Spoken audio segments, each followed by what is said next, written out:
Hey guys, and welcome to the Shrewsbury Biscuit podcast with me, Alex Whiteley. Today, I've got a great episode for you guys. Honestly, we're coming to you today from the Bricklayers Arms in Copthorne. Thank you very much, guys, for opening up on that. They were there opening up anyway, but I asked if I can come and record today's podcast from there at 11 o'clock, and they said yes. And then I looked to my horror this morning and realized it didn't open till 12. So they were there opening up, and they let me in to record with today's guest, the one and only Tat Effby, the Caketoonist. What a legend we have in our town with Tat. Honestly, what she is doing is just incredible. If you don't follow the Caketoonist on TikTok, how dare you? Take a look now. She's got 400,000 followers. If not, if TikTok isn't your thing, Instagram and Facebook, you follow her there too. Content is just incredible. Now, Tat's been working very, very hard, and she has got to a stage now where she's had a book optioned. Not just optioned, it's been made. And we're going to be talking about how Tat has gone from strength to strength to now releasing a book that is just absolutely stunning. So this is a great episode. That is, I think it's just so amazing to see someone go from the beginning of this adventure that she's been on to what she's achieved now. So, this is a great story for you guys to listen to. This is episode 1 of 4 that I'm going to be recording in the next few days. I've got lots lined up. And so this is, and to be fair, I don't think any of them I'm actually recording at home. We're going to be all going all over the place to record these things. So it's nice to be able to spread my legs a little bit and walk around. I don't think any of them. We're doing Saha on Saturday at the Red Barn, and I'm interviewing Libby Gilksman at the Shrewsbury Coffee House, and then on Monday afternoon we're going to the Prince of Wales pub to interview Alex Wagner, the Mayor of Shrewsbury. So we're getting about, aren't we, at the Biscuit? The next episode I'm going to be recording is with the Saha Jets, Timmy's football team, because they're doing amazing things in the community. And before we get into that, obviously in the next episode, I want to mention one of the parents of this team, Anna. Hi, Anna. One of the organisers for the Middle Muddle. I want to give you guys a shout out to that. That was an amazing event. There was a 10K, a 5K run, and a 1 mile colour run too. It's on the 19th of April at 10:30 a.m. And it says here the Middle Muddle comprises of a multi-terrain 10K, 5K and 1 mile colour run set in the beautiful rural countryside surrounding the North Shropshire village of Middle. Starting at the Middle Primary School, the routes follow a circular undulated 10K or 5K multi-terrain trail which promises a wide variety of terrain, including working farms, fields, lanes, hilltops, pine and oak woodland, and showcasing breathtaking views across Shropshire Hills and the Bredons. Lots of love for this event. I would give it a Google, guys. We'll get into this episode now, but while you're listening to the episode, go to Go to middlemuddle.co.uk. Don't listen to what I'm saying. I'm just trying to read here. Middlemuddle.co.uk. Take a look while you listen to this podcast, and why not book yourself in for a nice run? Anyway, without further ado, ladies and gentlemen, I give you the Caketoonist, Tat Effby. Enjoy. Catch you at the end. I said I took my lumps, roll with the punches, made my bed, ignored my hunches. I focused on the wrong stuff, but baby, you are the change now. Let them talk, let them talk, let them talk. Took my lumps, roll with the punches, made my bed, ignored my... I'm going to get the milk strangles, aren't I? The dairy chokes. What is the dairy choke? You know, when you drink like the dairy product and it kind back of of your catches throat. the back of your throat. That makes for an interesting podcast. Yeah. Today we're coming to you from the Bricklayers Arms in Copthorne, and what a beautiful pub this is. I mean, it's Jules, and I feel like when it comes to decorating pubs, I think Jules really go all out. I mean, the White Horse looks incredible. This is just, we're coming from, what is it, the Cabinet? It's a nice little corner of the pub, and it feels like it was just made for me. Yeah, I think you should set up a residence here, really. Yeah, absolutely. It's practically a recording booth, isn't it? It is. We're recording videos on TikTok as well and stuff, so we'll make sure you take a look at what this place actually looks like. This is a video, not a video, it's an audio-only podcast, but... Yeah, you're keeping it real. The breadcrumbs are keeping it real. And the reason why I'm here today, the chairs here, I love a good chair, right? I love a good podcast chair.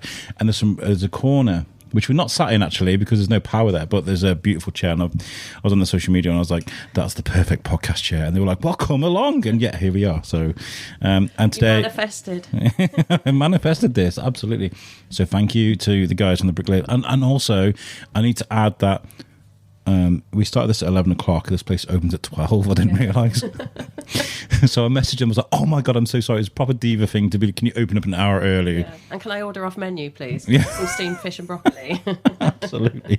And today I'm with Tat Effby, good friend of the show. Oh, hello, Alex. It's nice to be back. It is. The last time I saw you was at one of Cherie Gerard's drawing events. Yeah. And I have this weird thing, right, where in an event like I've spoken to you about my social anxiety before. As much as I know you, definitely know you, you're built into the Shrewsbury Biscuit DNA.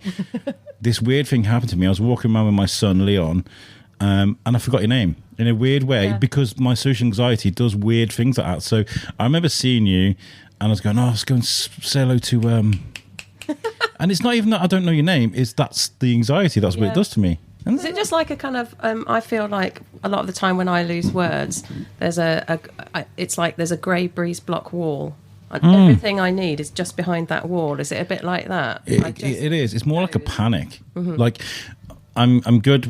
I don't know. I am good with names and faces, but like when I'm in a socially anxious space, those things become like vapor in there. Yeah.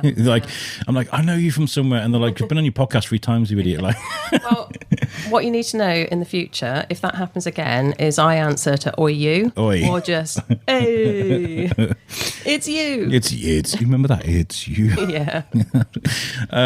Tat, the Caketoonist. I mean, I love what you're doing because you are.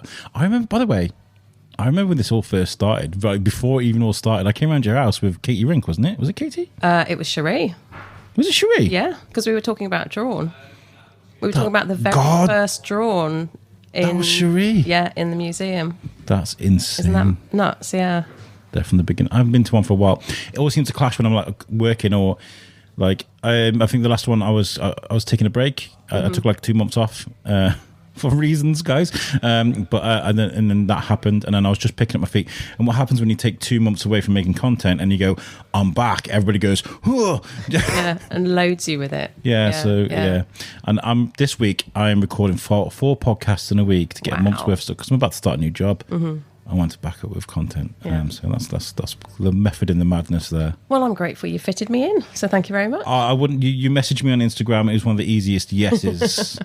Because you've been working so hard, haven't you? I have. I've been working very hard at not a proper job, is what it feels like. It feels like doing everything but a proper job, but it takes every single minute of your day. So content creation, as you'll know, is just completely all-consuming if you're doing it to grow your audience, because you have to be constantly posting, and so that's taken up a lot of my time. And then for the last almost a year, I've been working on my book, and so that's been baking, writing and illustrating a whole recipe book. So that plus the content, it's been pretty busy. It's been pretty busy. What I love about your content, make sure you go and look at the Caketoonist on TikTok, because you got 400,000 followers, which it does mean a lot when people see that, but also I know how analytics work. It's kind of like, you just mentioned earlier, the big numbers there, but what I love about your content is it's so you. Like, you're not some people, like, we're living in an Instagram era where everyone's like XOXO on the cameras and stuff, and everything's all perfect and sweet and stuff, but you're just like putting lids on things and like passively aggressively attacking all the mansplainers in the comments. I love that so much. Like, I don't think I could have done it any other way, really. I think thankfully I was sort of I wasn't in social media at the beginning. I was quite a late adopter of social media. Yeah. So actually, it's probably, I think it was only 2016 when I actually set up a Facebook account. And so I was very sort of out of it and very sceptical about it. So I've sort of maintained that skepticism. And then that's when I started actually creating content, then that's just kind of the way it came out. And I know, and I've tried maybe to be less cynical, to maybe get some brand deals. Doesn't work. But I think being cynical in like a fun way is what people relate to, because we're all kind of like that in life, aren't we? We all Exactly. That's pretty much well, I'm going to assume that's a lot of people's internal monologue. Is whereas we have to live in the world, so we can't always be outwardly like that. I mean, especially if you're from Shrewsbury, and especially even more so if you follow the football, because, like, you know, we'll be like, they've signed a new striker, and we'll be like, oh, I bet he's shit. Not way. Yeah, exactly. I think, it's also sort of the British mentality, isn't it? It tends to be set to rather than way. But we find joy in those things sometimes, and like it is a very British thing. We saw Kalani Ghost Hunter recently walking around Shrewsbury. It's so weird. I was at work. And I went into Shrewsbury with work. I mentioned to the person I was with about him being there, and I just, again, talking about this manifestation, I bumped into him. And I was like, Kalani! Fanboy! We got this like photo, and I've messaged him so many times, you need to come on the podcast, man, you need to come on the podcast. Yeah. It's weird what these things do to you, isn't it? It's amazing because when you spend a lot of time on social media, you kind of get used to that sort of, they call it parasocial relationship now, don't they, where we're sort of quite familiar with that term, whereas we feel like we know people but we don't know each other. But it has actually enabled me to meet some incredible people and develop proper friendships with them. So actually, despite the fact it's potentially not real, it does lead to real connections. Yeah, of course it does. And like, I think it's strange how we adopt these famous people on things like TikTok and like I'll use Aaron Kraskell as an example. Very famous guy, does lots of short videos. He's famous. Like, he can walk around here now and not be like mobbed by people. Yet he was just in a Ren music video. Wow. And these American reactors, like, watching these videos, they have no idea who he is. Yeah, over here he's like an A-lister, isn't he? You know, it's mad, isn't it? Yeah, I mean, I'm sort of aiming for that level of fame, stroke anonymity. I'm doing really well on the anonymity bit. Just waiting for the famous bit. But I don't feel like it comes across to me anyway that you don't really strive. You're not striving. You're doing these things because you like to do it. Like, it seems like you're enjoying yourself. Yeah, I do. I mean, it does come back to absolutely loving what I do, as in loving baking. Yes. I love baking and I cannot not bake. I don't always love content creation because it's so time consuming. So my dream would be I could just bake. But in order to do that, I kind of have to justify that. So that's why I make the content. And, you know, that's kind of become my job now. So in order to keep making content, it would have had to have been something I love doing, and that is baking. So that's what keeps me going. And when people say, oh, like, how do you do it? You know, what keeps you going? Blah, blah, blah. It always comes back to, don't just do something because you want to be on TikTok or saying something on Instagram. What is it you want to share with people? Because if it's genuinely something you're into, you're going to want to keep doing it and want to keep telling people about this amazing thing you've just done. Yeah. And people are going to want to watch you because they get that you're into it. Yeah, of course. They want to be included. Yeah. I mean, I remember that we go back to that you know, that interview we did with Cherie. Or that it was like pre-pandemic, I'm sure it was. Was it just after? It would be just after. Because I remember doing a face mask out of lockdown. Yeah. And you just bought the mic stand, the camera stand, and the ring light, and I was like, oh, that's incredible. And you're going, oh yeah, I'm gonna make some videos. Yeah. You hadn't done them yet. No. When it came to building that channel, what kind of planning did you have to do to make sure? I mean, to make sure it run the way it did right from the very beginning? What lessons did you learn? What did I learn? I didn't really have a plan, but I knew that I had to just keep doing it.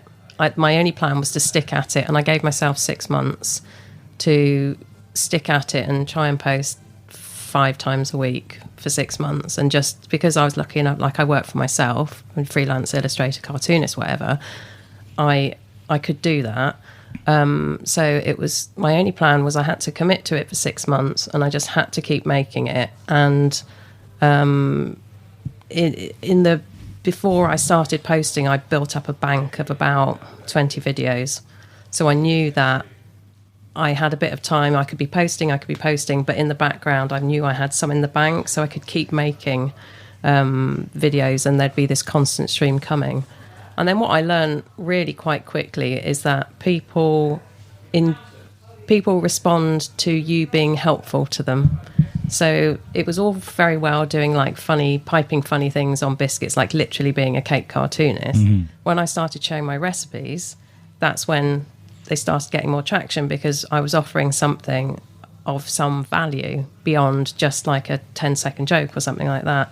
So that was... It's fun as well doing stuff like that. I remember during the pandemic, Adam Pennell was doing his videos and cook-along things, mm-hmm. and we were doing the strawberry chicken wings and stuff like, and we following that process, and so also as well, like seeing how a pro does it, and then seeing how yourself do it, stepping up to that challenge. That's good, isn't it? You're often, and did it?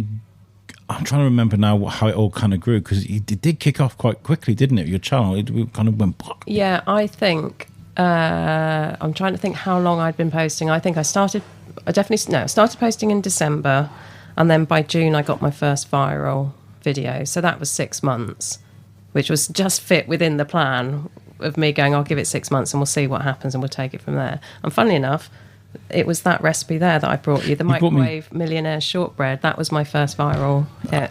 That's so nice of you to bring me something as well.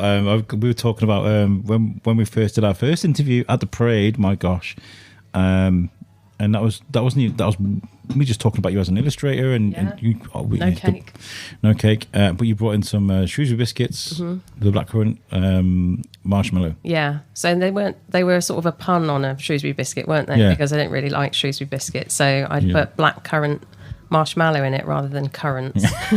So I sort of twisted it a little bit. Read between the lines. Yeah. So you've got this amazing TikTok channel now, and you're doing these amazing things. Where's it taking you? Are you? I mean, I've seen you at the food festival. Mm-hmm. You're doing demonstrations now. Yeah. Are you doing lots of things like that now across the country, or is it just locally? Not across the country yet. I mean, my hope is that I can do more of the demonstrations as part of like the book promotion throughout the summer. We'll see if I can get onto other food festivals and do things like that, because it's brilliant fun. I really like doing that. I mean, where it's taken me is that it's taken those 4 years to build up that audience to convince a publisher to take a risk on, giving me a book deal, which is kind of, that's the culmination of all those years. Who are the publishers? It's Murdoch. Incredible. So it's not self-published. It's not they've seen your abilities and they've gone, this girl needs a book. Get that girl. An actual real life person who works for a publisher went, oh yeah, let's have a go at that. Well, because I mean, it just fits with everything. The book is, by the way, it's called Bake Your Sweet Time, which is a great pun. Thank you. It had to be a pun title, didn't it? Of course. Different takes on classic bakes to fit the time you have. It's so you. I mean, like I mentioned, it's got your illustrations, it's got your humour right on the cover, and it's very, very pink, and it's very, very yellow, and it's thick. Yeah. It's thick, like I feel like with some cookbooks, there's kind of like enough room to add on more stuff. Yeah. I think certainly when we were talking about what sort of book it was going to be, I really wanted it to be something that was incredibly useful. So if you didn't buy many cookbooks, baking books, if you bought this one, it would give you all the recipes and the inspiration, but it would also back it up with like really... There's a whole section at the back called Foundation Recipes, and it gives you, if you want to make all the pastry, I'll tell you how to make all the pastry. If you want to make marshmallow, if you want to make caramel, if you want to, know how to temper chocolate, I want to give you all the information, because people don't buy that many books these days, and particularly like people who follow me might not necessarily be in the habit of buying books. And bacon's not a daily thing, is it? I mean, it's like excuse me, you wash your mouth out. No, what I mean, it's like you could take 2 recipes out of this a week It's Yeah. like 240 pages and you're set for the next 2 years. Yeah, You know what I mean? exactly, Like, yeah. that's There's what I'm over trying- 100 recipes in there, so yeah, it'll keep you busy. Yeah. So, do you bake every day then? Are you as often as you can? If I'm making content, I would bake every day, but I would say I probably bake 3 times a week. And I make the bread mostly at home. Yeah. So I don't. Sometimes we'll have to buy in a loaf. Shh, don't tell anyone. But generally, I'm baking all the time. Yeah. What happens when you've got like I mean, I guess you can just push content back and forward and stuff, but like when a recipe doesn't go well or a bake doesn't go well and you've got to release it on that day, Yeah. do you just release it anyway or do you just push it back? Or I never put anything out that doesn't work. No. It's always, unless that's the theme of the video, this didn't work, but I'll show you anyway. But I'm Yeah. not going to tell you to bake it. But this was funny, so I'm sharing it. No, I tend to work a couple of weeks ahead. Oh, that's If I'm really on top of it, I'll work 4 weeks ahead. But we're very much flying by the seat of our pants, content-wise at the moment. I'm just doing it as and when I can because life's so busy. How's your family watching their waistline with everything that you're making all the time? Because you do make some amazing food. Like We're all very active.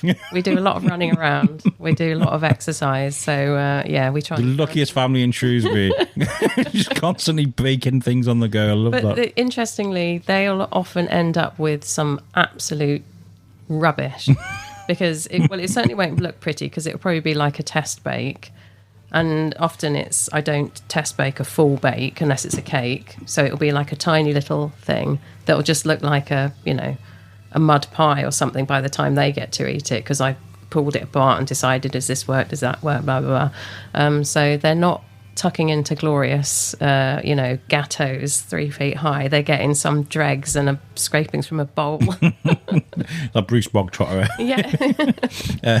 My dad and my stepmom, they're both bakers in Ireland, right? They've been doing it for years and years and years. And it's not even got to a point now where my stepmom, if we're in the kitchen and she's got a good bake going on because she baked professional birthday cakes, she just give me the look like, get out of my kitchen. Are you territorial about your kitchen when you got a bake on? How does that go for you? Does it come with a trade? Is what I'm trying to say. I think basically I'm relatively accepting of people walking in and out of the thing. But when I'm filming a bake, I film it. I don't film it in my actual working kitchen, my real life kitchen. I've turned my front room / office into a studio. So you record in there. So I do it in there. So that's kind of sacred. And what I really need is one of those lights that goes on red when you're recording something because I've had a few takes ruined by people walking in and they get fairly short shrift, but that's not really their fault. But if I'm just test baking in the real kitchen, then I have to sort of accept that it's not just my kitchen at that point. I have that a few times with I'll be I always say I'm recording in the studio. I have a little corner of my bedroom with a mic and a computer where I sit and record my intros and outros and stuff, and I'll be recording and then Timmy will walk past the bedroom door like, la, da, da, da, da, da, da. And I'm like, Timmy. Yeah, Nova Radio, I went for an interview at Nova Radio in is Newport, isn't it? Mm-hmm. And when they hit record, the lights go red in the room. I was like, oh, I need one of them. That's what I'd love. Because like the one I've got, you have to get up, switch it on, and come back out. Because I do have one of them things. So like when I hit record, I want my room to go red. Well, maybe we just need to put locks on our doors or something. Yeah, that would be good. Making content's fun, but I feel like there was definitely a point with the Shrewsbury Biscuit a few years ago where it didn't become stale. I kind of lost the pleasure in doing it because I do the Shrewsbury Biscuit mainly for me, but I'm allowed to give people a voice, but like this is kind of my therapy. This is my my creative vice. I just joked with someone the other day saying it keeps me off crack. It was a joke, but I realised some people could probably take that serious, but like it keeps me out of trouble is what I'm trying to say. Does it ever come to you sometimes content's kind of a bit like ugh. Yeah, quite a lot, because, and it's never, as I say, it's never the baking. It's the, oh God, it takes so long to edit a video. Yeah. It takes so long to record the voiceover, put it together. God, can I really be bothered? Yeah.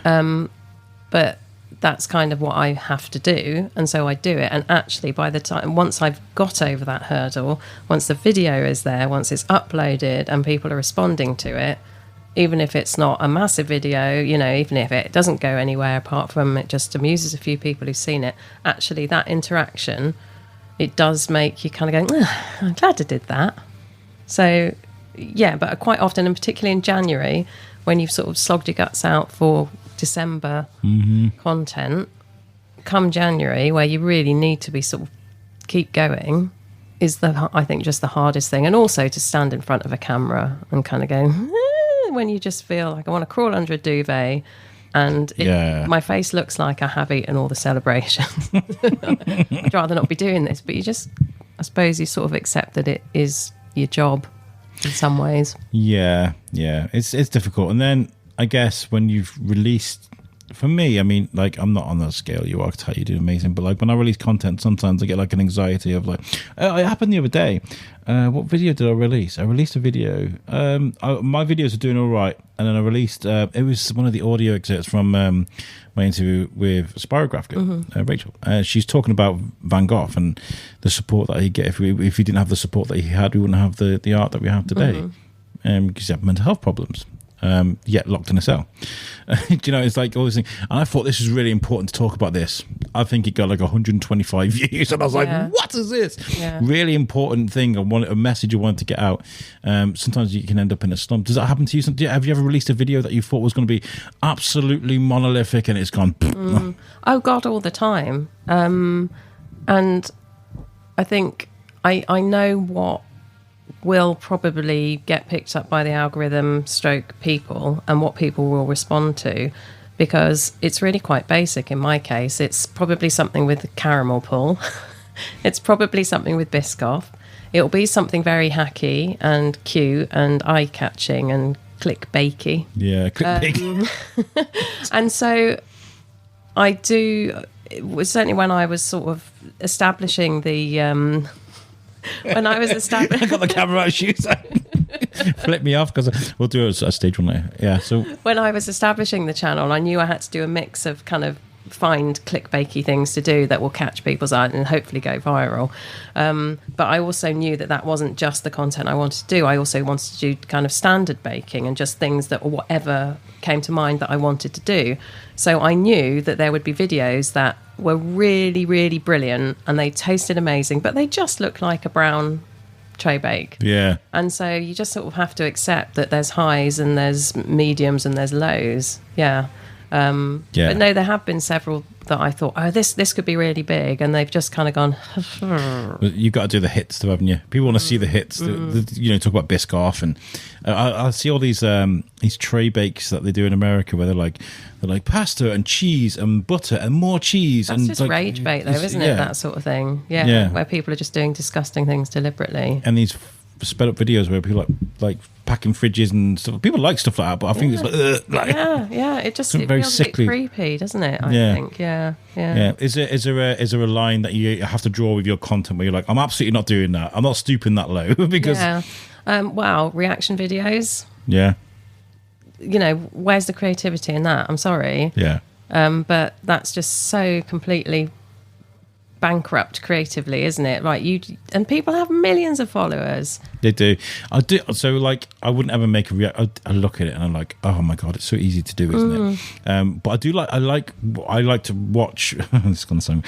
I love Ren. Ren is one of my favorite artists out there at the moment, doing some amazing things.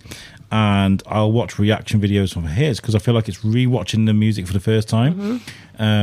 His new song, Starry Night, is just like, before I came out, I watched one of the reaction videos and it made me bawl crying. Because if you watch the video, he's talking about about why can't we just love each other for loving each other? Why can't we just be sentient beings all beaten from the earth? You know, and I was kind of like, and this girl started crying and I started crying. I was like, I'm going to go interview Tat Effby. So I get why they have a use, but there's so many of them. There are so many of them. I mean, with what the example you've just given, I understand that. I think it's when it's someone it's their creativity and, you know, it's their effort. They've put it all in and there's literally someone over the top going, that's terrible. Or stealing your content, for example. Or even if they're going, oh, that looks nice. Oh, yum, yum. Oh, you're going to put some cream on that. And you're like, what is that? What is that adding to the conversation? well, nothing to my conversation. But the other things I wouldn't stoop to do. Actually, when you next see me, I've probably turned myself into a reaction creator. Wouldn't I? I don't tend to do trends.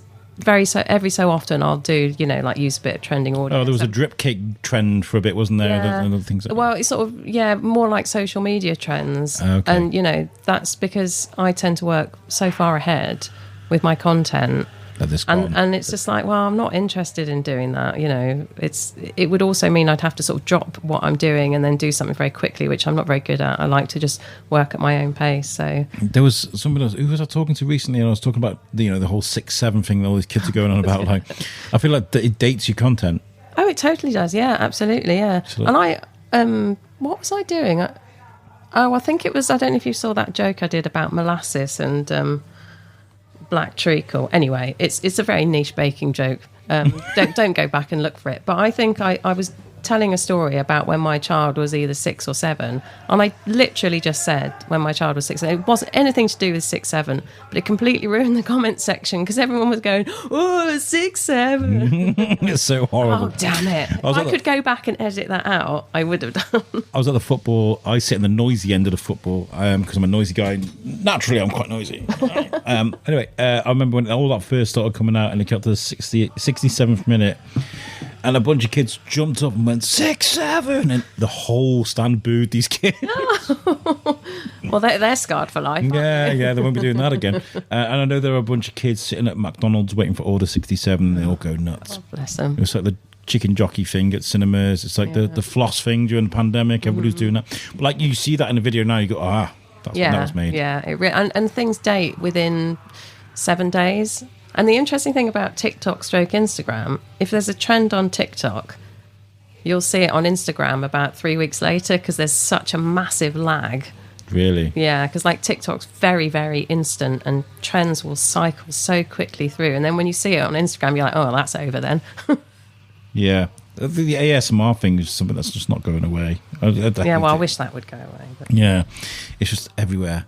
Especially, I imagine that's a very bakey kind of thing to do, like stirring of the mixture. And yeah, there are a lot of videos like that, aren't there? And it's just noise. Yeah. But you won't get that with me because you'll just get my nasal drawl going, you're putting this on there. We're not having any of that. I don't want to piss you off too much. Yeah, go on. Try me. Mansplaining in the comments. Does that not really just rile you? Like not just the mansplaining, but like the negativity in the comments. Like. Yeah. Well, it's some of it's mansplaining, as in you can tell that it's a man, but it's not really got to do with sex or gender. It's just got to, I call it bake-splaining. It's like people charging in and telling me something. And more often than not, I've already mentioned what they're telling me in the video, and they clearly just haven't listened to the video. Because I think that happens a lot. People will they'll be watching the video, and something will crop up, and they want to make a comment, and they'll be commenting while the video's playing, won't they? So I get that a lot. But you approach it at such a brilliant pace. You really do.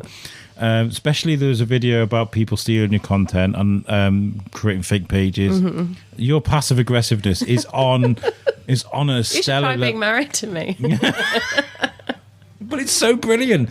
You're like, to all the people that are stealing my videos, you can steal my videos if they mention my book. Yeah, exactly. You can steal this one and this one and this one. I just love that you approach it at that level because. Well, you get to the point where you're so exhausted by all of it because the platforms don't want to make it easy for you as the creator to say this content has been stolen, take it down.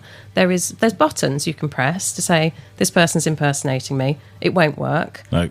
What you have to do is you have to, certainly on TikTok, is you have to report every single individual video. And so if that account's got 40 videos, that will take days for you to do because they don't care. They just want content. Yeah. They're legally obliged to give you some facility to, flag it up. But you can just spend your time. I could spend my entire week, trying to get accounts taken down. So it was just the point, like, guys, because can you just steal any video where I'm talking about my book? I'd be ever so grateful because it is very difficult to get the message out. It's all, and you're talking about reaction videos. There is an ethical line with reaction videos, and you're talking about people stealing people's creative works. I mean, like, someone stealing your video and then just like you said, just watching it. They've taken that video from your TikTok. They've then put it as their own, and that's unethical. I don't like that. You know, and the same with actually stealing your content too. There's lots of madness going on at the moment. But I mean, I noticed it when I first started doing the podcasting. You'd be like, podcasters don't seem to understand that the worst place to promote your stuff is on podcast pages where there's other podcasters. Right. Nobody cares. They're trying to flog their own stuff. So like you can be like, oh, I've got an episode of this, and then on the comments you just have people commenting their own links to their own podcast. Yeah. So like faceless and so weird. Yeah, don't like it. Let's talk about the book because obviously like I don't like to talk about it, Alex. No. A book doesn't just happen. No. This big, thick book of recipes. It's a weighty tome. With all these beautiful illustrations and tips and graphics. And that's a lot of information. How long did it take you to get... I mean, okay, let's start from the very beginning. Somebody says to you, I want to make a book. Have you got it all ready to go? No. No. But this one, I'd written a proposal for the book. So that's basically setting out a plan. This is what the book will be about. So it's taking... classic bakes we all know, flavours we're all familiar with, but I'm going to explode them or I'm going to implode them, and every chapter is going to deal with one bake, and it's going to give you a super quick hacky version, it's going to give you a medium timed version, or it's going to give you a version that will take you all day to make. And that's the whole concept of the book. And these are the chapters, these are the bakes I'm going to do. I'm going to do cinnamon rolls, I'm going to do chocolate fudge cake, I'm going to do Battenberg, blah blah blah blah blah. And then they go, yeah, great, go and write the book, here's a deal. So from that point, I was like, right, here's the work. So I think probably all in all, it might have been like 9 months solid work, but spread out over a year, just because of the, you know, you do your bit. Yeah. No, there was no work-life balance. No. What? It's more like just the way the publishing works, where you do a certain amount, it goes off, you have to wait for feedback to come back, and then so there's sort of delays. Well, not delays, there's just, you know, time moves on while you're working on something else and someone else is doing their job, they're editing it, they're designing it. So you're sending it to them like page by page or bit by bit? And then or we did it chapter by chapter. So first of all, it was devising all the bakes from the ground up. And then it was writing the bones of it, literally, do this. And then because I've sort of committed to trying to be amusing as well as, you know, the baking, I then had to write introductions for everything that were vaguely amusing, and then the final job was illustrating all the bakes that weren't photographed. So I reckon 9 months. Did you do the photography yourself? No, there was a professional photographer called Moe Kay, and we went down to there in London and had a photo shoot. Isn't that amazing? That's brilliant. Yeah, and I didn't even bake the cakes, any of the bakes. There was a wonderful food stylist called Annie Rigg, and she baked them all. So I just swanned around while someone else baked from my recipes, obviously. They baked them, made them look beautiful, and then they were photographed. The first words of this book is just... As someone who has baked to avoid everything from doing the dishes to writing a will, I'm an expert in baking my time, whether it's 15 minutes or all chocolate fudging day. But this book is not designed to stop you from getting on with your to-do list. In fact, it's meant to do the opposite. Just that opening line. I'll keep this quick. I love this book. It's one of the most beautiful things I've ever seen. Oh, thank you. It really is just. I mean this in the most sincere way. It's so you. It really is just like. I think that was one of the things. Sort of, certainly from the design point of view, what I wanted was absolutely nothing earnest. It had to be bright. It had to be fun. It had to be light-hearted. But I think the kind of like the bones of the book are actually really weighty and serious, but it's presented in a really fun way. So if you want to go really deep and serious on the baking, you can do. But also you can just read a recipe and go, oh, this is fun. This will take me 15 minutes or this will take me 2 hours, and you can sort of dip in and... I do love a Bakewell tart. My wife doesn't like them, so if I'm buying a box of Bakewell tarts or something, they're for me. It's probably my favourite out of the cakes. In the cake I should have asked. I could have brought you some instead of the millionaires. These are perfect. Thank you so much. Yeah, this is. I mean, so you're back into with content and stuff. Mm-hmm. Was there much? Did you have to twist their arm on anything with the publishers, or was it just that easy? They just accepted what you give them, or were they like, oh, maybe not this? And you were like, no, absolutely this. And then negotiations. Actually, there wasn't really. It really was kind of like, this is what I'd like to do. What do you think? And they were kind of like, yeah, great. So I don't know if that's just because I'm amazing. I suspect not. Maybe they were just too busy to go, actually, I'm not sure about this. Interesting, there was a point where Battenberg wasn't going to be included, the chapter, because I think there was some concern that maybe it wasn't a very well-known sort of internationally. Oh, really? Which I'm so glad I kept it in, because as you can... Well, when someone actually sees the book, you can see like the front cover is just literally screaming Battenberg at you, even though it's only one of the chapters.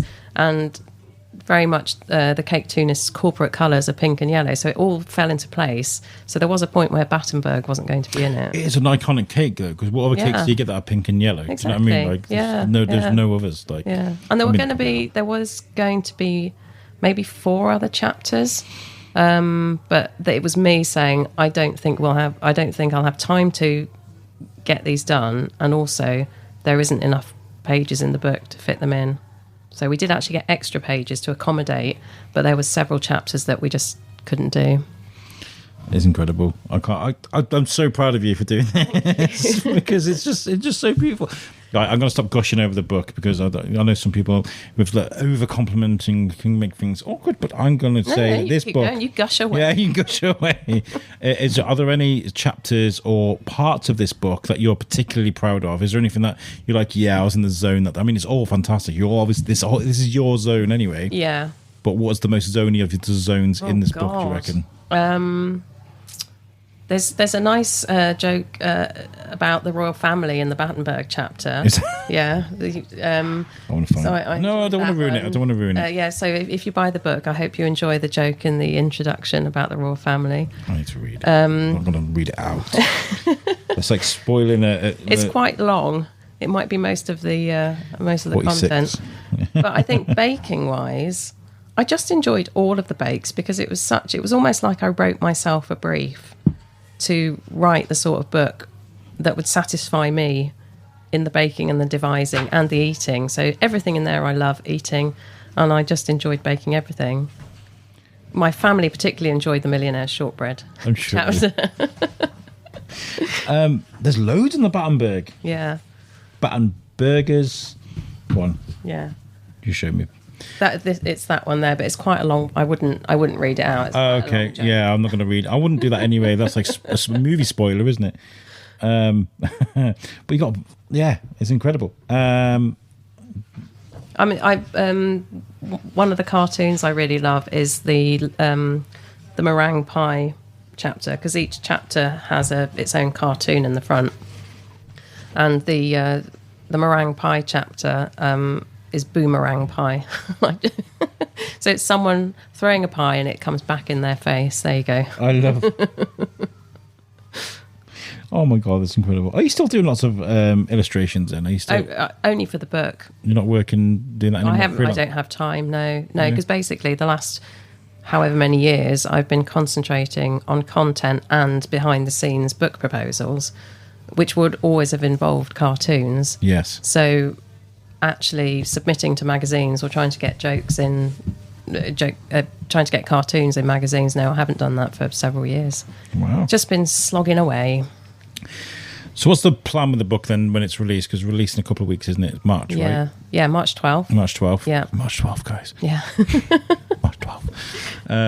Are you going to do like a book signing, or are you just going to let it quietly be released? Are you going to make a big thing out of it? Trumpets? I mean, how's it going to go? I don't have anything big planned because I wasn't sure where I was going to be, because I'm doing a lot of moving around at the moment for like family reasons. Okay. So I haven't planned a big thing. I do hope to do some local signings because I think that'd be really fun. Absolutely. And I think instead what I'll do, rather than a sort of a launch on the day in person, is I'll do like maybe an Instagram live launch, and then everyone can come if they want to. That'd be good. So maybe Q&As, something like that. But I think the plan is, because when you do the book, so it's a year and a half from the point I got the deal to the time it's actually coming out, and you're very much focused on the 12th of March when it's coming out. And then it was only about 2 weeks ago I was like, oh God, what happens after the 12th of March? Because it's kind of in the world then, isn't it? So I'm hoping to do some festivals. I'm hoping to do lots of bits of promo, hopefully, just see what interest I can drum up. That'd be really good. Yeah. I was thinking instead of bagpipes, you could have icing pipes. Have it piped on.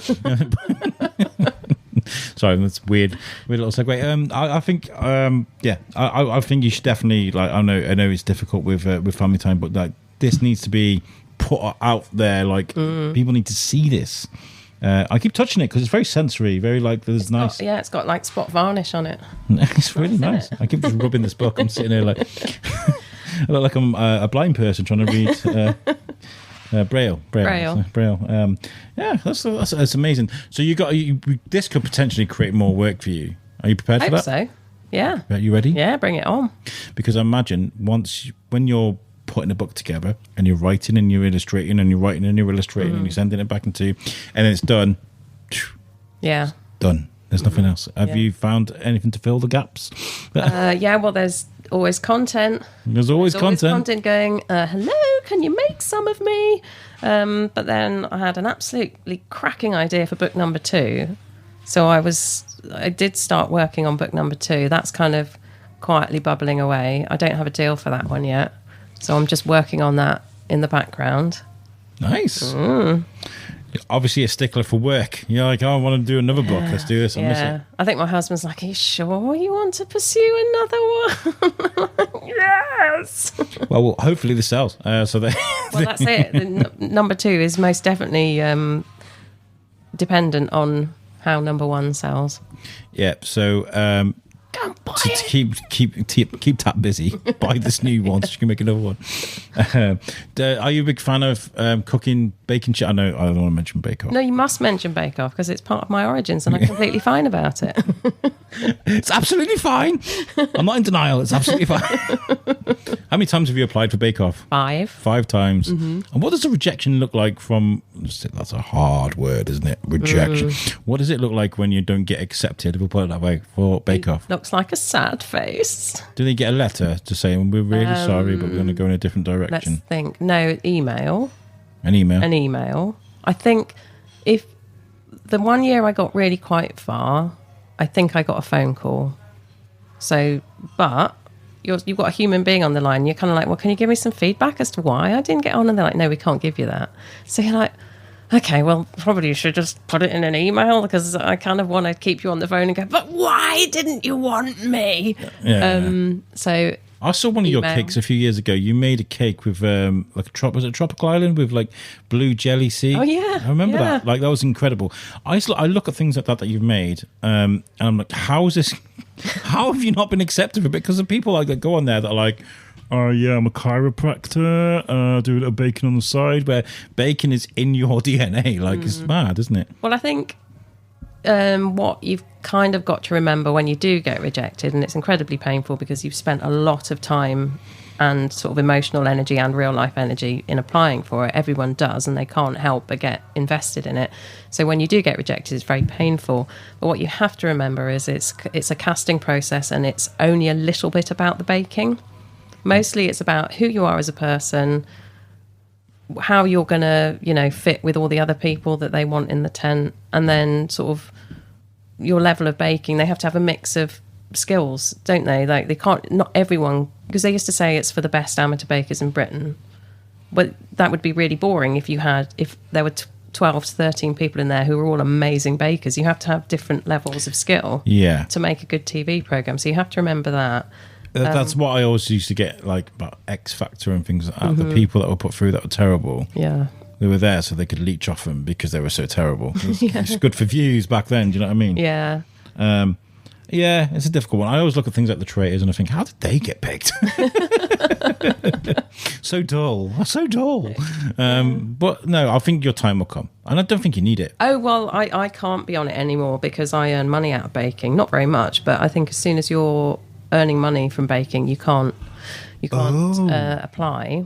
And actually, part of becoming making content, cake content, and then when I started talking about not getting on Bake Off, that was me making sure I couldn't ever apply again, because if you're talking about the audition process, they're not going to touch you with a barge pole, because they need someone who's sort of continent when it comes to like secrets, because it's such a top secret process that if you're out there talking about how many times you applied and how many times you've been rejected and how sad and angry and bitter you are, you know, they're not gonna I laugh, I'm sorry, I didn't mean to laugh. No, but that's the point. That's I was making jokes about it, and I wanted to talk about it.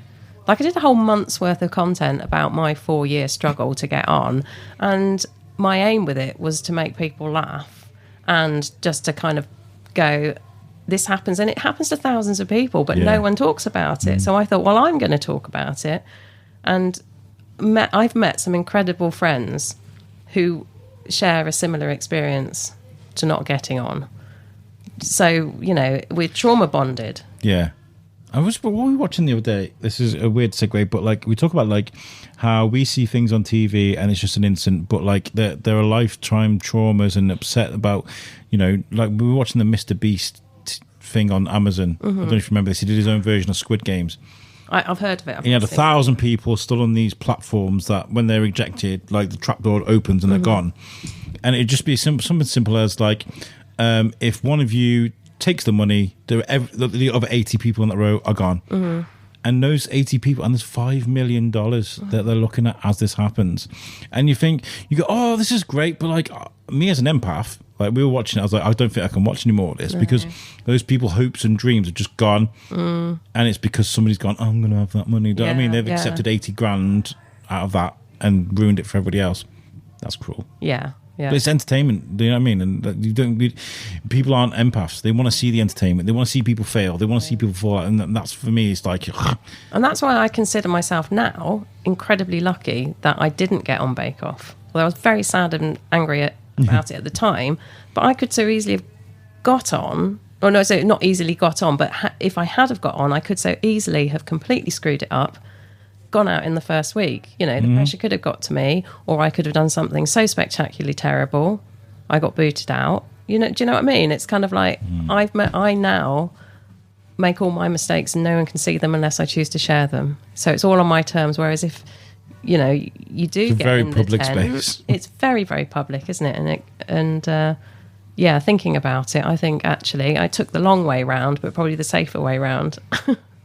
I know we're in a bubble here in Shrewsbury, it's hard to see outside the bubble, but do you think there's a lot with food going on in this town? Do you think we're lucky with the amount, because we've got the market hall, which produces some amazing like creative people, and including food. Do you feel like there's a lot going on in this town? I do. I definitely do. I think it's very artistic and it's very foodie, isn't it? It's a lovely sort of environment for both of those things, which I sort of feel like I'm sort of vaguely involved in both.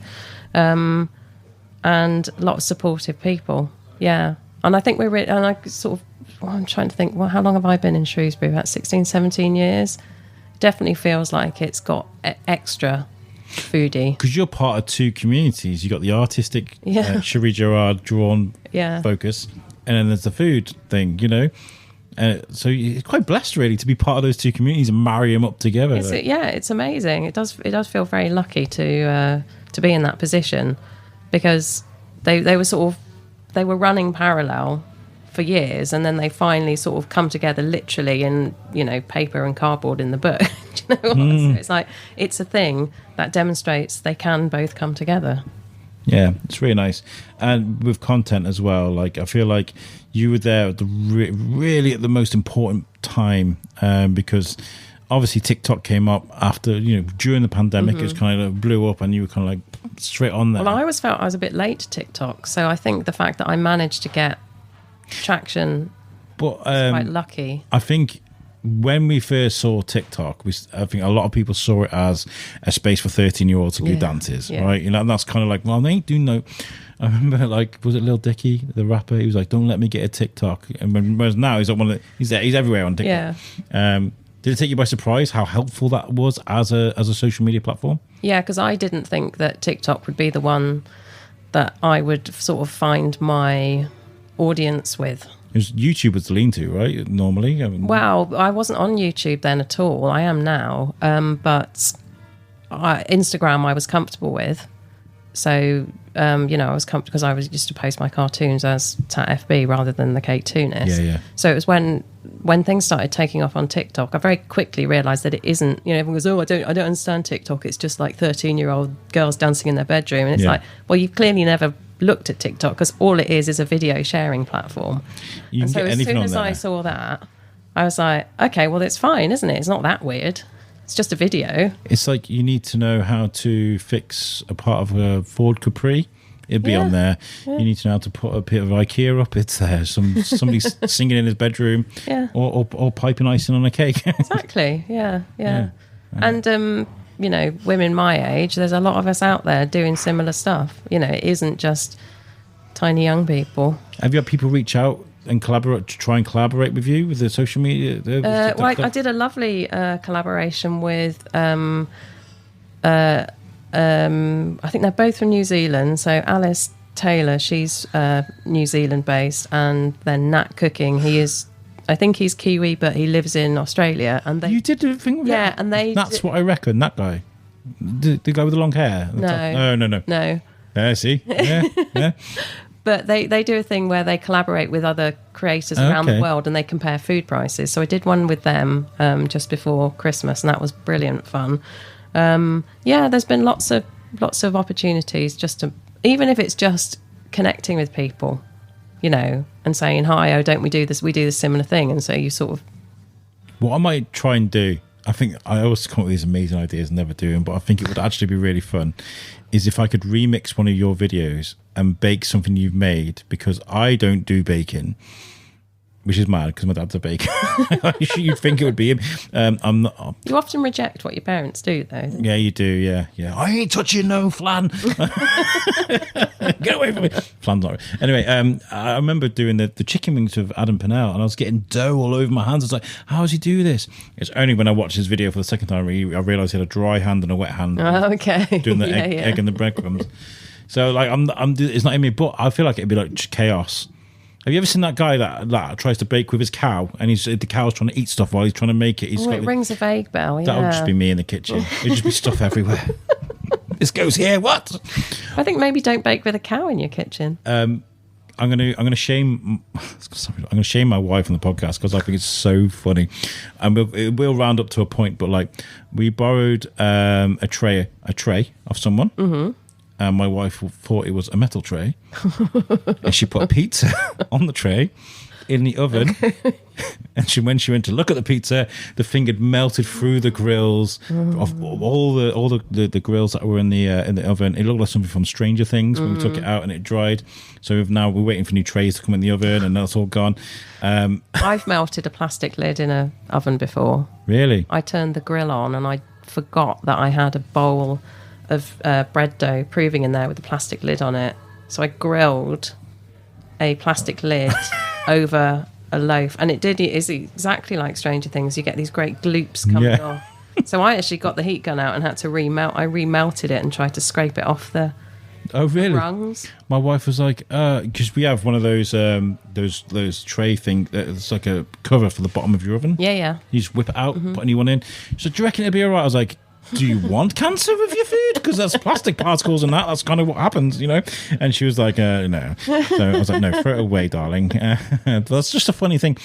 I was going to round up to, have you had any like mess ups in the kitchen that are just so hilarious you had to share it with people? Or no, everything's perfect. No, of course. No, it goes wrong all the time. We did mention that earlier in the podcast, but I think like there's a difference between like getting a recipe wrong and just. I mean, the other day we used something to clean our microwave with. I don't know what it was, and then I cleaned it and stuff and aired it out. I went to use the microwave and it started sparking. I was like, "What have we done to the microwave?" Got to get a new microwave now. What is it? Is it continuing to do it? I didn't want to try it again because I was like, once it's done it, I was like, no, it's an old microwave. You need a new one anyway. But I was like. Silly little things like that, and the kitchen can be quite a dangerous place, really. When you think about it. Absolutely, yeah. I remember using a gas oven not long ago for the first time since I was about 8. Gas ovens are awful. I put the tray too far back, and when I went back to look at what was going on, why was there so much smoke? It's because the grill was so far back; it was over the flame. It was just red hot. Yeah, silly little things like that. No, give me the electric oven. I'm comfortable with that. So we've got food festivals coming up. Are you booked on any festivals? Yeah, it was too early. I think it's too early. Too early. But if anyone's interested, give me a shout. We're quite lucky, aren't we? We got like Ludlow, and obviously Shrewsbury.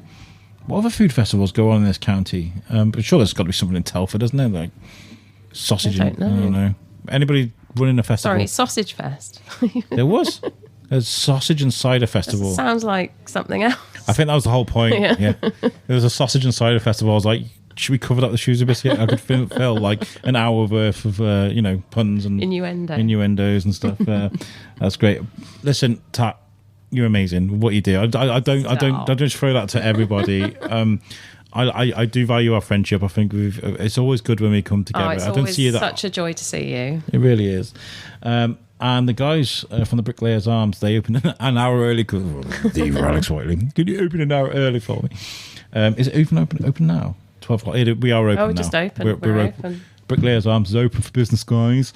I did reach out to Jules, actually, because they're a Shropshire company. So I did say, let's do something. But they were like, let's get Christmas out the way. I think they're doing an incredible job in taking pubs and just pouring love into them. I mean, this place looks incredible. It's absolutely stunning, isn't it? Just the green tiling alone is just one of the best things. This green tiling is one. I remember coming here before they renovated it. We came for some food and we sat in this corner here, and these green tilings, I was like, when they renovated, I was like, I hope they haven't ripped all those tiles out, because they were so brilliant. It almost looks like this is like an extension of, you remember like the old pubs that used to have these on the outside, didn't they? Some of them. Yeah. And that's what it looks like. They had. Outside in, yeah. And they've extended it out.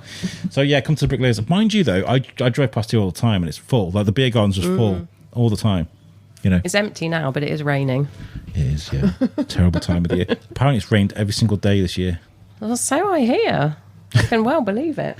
Is that normal? Or are we just like, do we worry about little things now? I'm pretty sure that's normal for the UK. I mean, maybe there are people listening to this that have not followed you on TikTok and what have you, but I mean... What's wrong with them? Just remind them where they can find you. You can find me literally everywhere. Yeah. At the Caketoonist. So what my TikTok, Instagram, Facebook, YouTube, and Substack. Substack for the newsletter and the written recipes on Substack. Just literally like press the mic on your Google thing and be like, yo, Tat Effby or Caketoonist, and it'll come up. I didn't even mention AI. Are you down with AI? As in down with, as in for ideas for recipes and stuff? Not with art, obviously. In that case, I'm up on AI. I'm down on AI in as much as I want it to go away. Yeah, I know it won't go away. No, I think it's despicable. Everybody's doing these caricature things at the moment, aren't they? No, just don't. Like every time you press, oh yeah, that'll be fun to see a caricature of me in AI. You're stealing from a real person. I know, and I feel guilty because I did it. I did the caricature because everybody's doing it. I was thinking, we talk about trends and stuff. I was kind of like, oh my God, okay, I've got to do this thing. And I know Shane Chebsey, absolutely, he's a good friend of mine.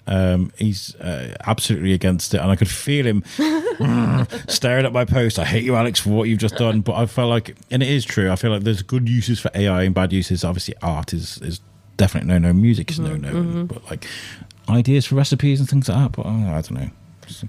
I don't think you need AI for a recipe. I think you just buy this book. Well, you don't even have to buy. I mean, obviously, buy my book if you're the best sort of person. But go on the internet; it's free. Yeah, people put their blogs up. People have been blogging recipes for 10, 15 years, and that's what AI has stolen from. Yeah.